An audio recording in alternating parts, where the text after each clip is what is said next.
waa jërëjëf xam nga Sénégal moom yàlla def na léegi on parle que de justice. ah xëy na peut-être justice aussi mooy def liggéeyam. mi ngi liggéey de. xaw ma secteur bu doxul mais justice mi ngi dox. xëy na mu ngi def liggéeyam. mais bon sur le cas quand même de Soya. J'avoue ban journal la saxati journal la Dakarois le Dakarois. Dakar Matin wala. Dakaroise. ok moom la moom voilà. xam nga aussi Soya Diagne. su ma amee li ma koy wax aussi c'est vrai que jiitu na ma ci métier bi bu baax a baax. donc xëy na peut-être du man waruma ko sax peut-être jox conseil. mais quand même le journalisme n'est pas une fiction. Sérieusement quand même parce que man li ma jot a jàng ci journalisme ak expérience ma ci am. quand même xam naa ne journalisme du fiction. même si que am na ay genre journalistique yoo xamante ne ay satirique la. comme yu grand Ibou Fall di def. yoo xamante ne dina sax reetaanloo parfois ay nit. yooyu quand même ay genre la yoo xamante ne fekk nañ ko fi. mais quand même genre journalistique boo xamante ne fiction la aussi. loolu quand même defe naa ne amul. de bu dee am na ñu xam ne am na aussi nañ ma corriger wax ma ko comme ça aussi ma xam ko dem jàng ko. Informer aussi c'est quelque chose de très sérieux. Il faut aussi Soya aussi mu revenir un tout petit peu. tamit mu revoir aussi sa démarche. C'est vrai tu peux ne pas aimer le pouvoir en place. Tu peux ne pas être d'accord avec eux. mais quand même booy joxe information wala booy wax dara aussi. nay leer ba ëllëg kenn du la mën a ŋàññ parce que buñ la tooñee man dinaa bokk ci ñuy taxaw ne nañ la bàyyi. même sax soo tooñoon dinaa bokk ci ñuy taxaw ne nañ la bàyyi parce que aussi bëgguma ñuy jàpp ay journalistes wala di tëj ay communicants ci ay mbir yoo xamante ne xëy na peut-être mënoon na ñàkk. mais jàpp naa ne moom li mu tontu d'après li ñu wax ne moom la ñu koy toppee. parce que il a repris des postes de Akhenaton.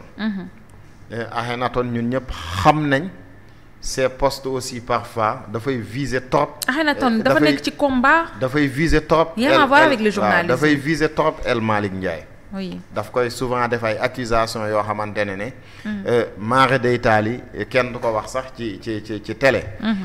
dem ba xam nga ay nit ay ngay woowee ay nit ay matt bu tooy ak xam nga yooyu yëpp c'est des choses yoo xamante ne tey quand tu es journaliste. nga am carrière Soya yi. en principe il y a certains postes tu dois même éviter. de les relayer même su dee si sa page Facebook. moo tax vraiment maa ngi koy ñaaxaat mu am beaucoup plus de retenue parce que aussi le journalisme dafay demander retenue. du ay fo. vraiment man nag mer naa nag de Thierno. waaw bàyyil rek parce que ñu wax nit nga waa si parce que ñu wax ñu gëmati ñu. enfin maanaam da ngay nekk ci métier bu noble. boo xam ne da nga koy épouser depuis nga nekk xale. mais maintenant fi ñu toll nii. avec le cas de Bachir avec le cas de Soya. bon on jette le discrédit sur nous malheureusement. c'est deux choses différentes. xam nga le journaliste peut se tromper ça c'est pas méchant le journaliste peut se tromper mais le journaliste dafa war a éviter di tooñ maanaam journaliste source am sax mën na ko nax de bonne foi mais tey journaliste li mu war a éviter mooy tooñ te souvent aussi parfois comme ce qui est arrivé nii ci ce cas-là. mën na nekk parfois tooñ boo xamante ne mën na am sax bàyyiwoo ci xel. parce que moom laa la wax au début mooy tu peux ne pas aimer la personne. mais il faut éviter yenn jugement yi ci moom parce que aussi le journalisme doo juge doo tribunal comme ni ma ko waxee sànq journal du juger du tribunal. le journal doit donner une information bu joxe information mu limité wu. ci information bu mu joxe. su amee développement mu ñëw indil nit ñi le développement. mais parfois il y a certaines choses tooñ lay gën a nduru ak leneen. moo tax man dama koy woo vraiment ci beaucoup plus de retenue. bu nekkee wax dëgg fa yàlla lii nii ñu koy toppee. buñ ko mënee may clémence. mu dellu ci njabootam vraiment man je souhaite ça ñu may clémence mu dellu ci njabootam. ñun li ñuy ñaan bari na de. ba ëllëg aussi mu xam. lan la war a poster ak li mu warul poster. parce que aussi reprendre parce que la responsabilité aussi d'une personne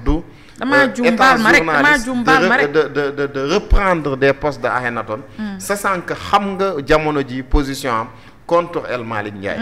Donc il y a certaines choses un journal responsable doit éviter de le faire quoi qu'on puisse dire yàlla na ko yàlla dimbali mu dund épreuve bi si jàmm ak salaam ba ñu may ko au moins clémence mu dellu si njabootam. Très bien. Merci beaucoup Rama noo ko jàngate. Moi j'ai l'impression vraiment que ak déclaration yi nga xamante ne moom la def selon l'Observateur que on perd du terrain. Parce que boo ci dee xool un journaliste qui écrit qui parle qui donne ki nga xamante ne ci ay muram nit ñi dañ ko fay suivre parce que day joxe ay informations.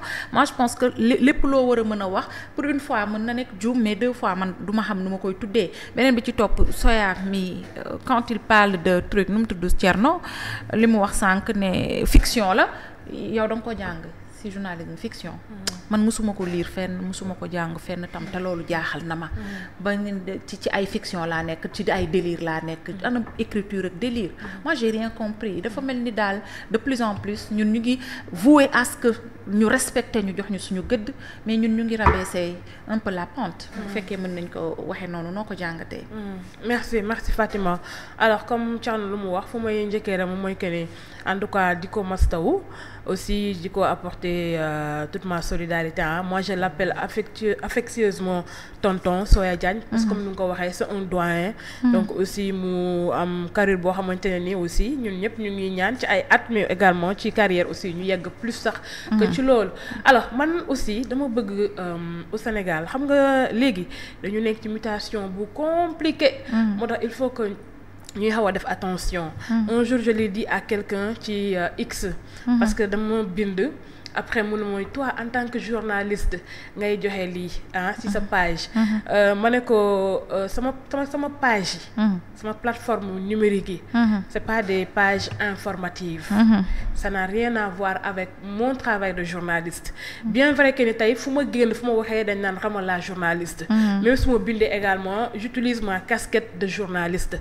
moo tax là également da ngay am vigilance mais aussi nga xam rôle bi nga xamante ni moom nga am et aussi moom ngay incarner aujourd'hui par rapport ak le cas de Bachir par exemple tey bu fekkee Fatima da nga toog sa plateau bii wala ngay bind article wala en tout cas nga nekk dans l'exercice journalistique purement et proprement dit Fatima lépp loo def dafay incomber sa profession. Tout à fait. li nga xamante ne tey moom nga nekk di liggéey alors dans nos pages yi nga xamante ne moom lañu nekk di animer souvent casquette journaliste bi day ànd ak yow mais nekkul un travail journalistique proprement dit maintenant li nga xamante ne moom mooy def la particularité comme il l'a si bien dit man ndaw naa trop pour jox leçon de morale Thierno sax waxantuma la ak Soya doyen Soya mais man am na discussion yoo xamante ne ni du ma ko entretenir ci samay plateforme numérique am na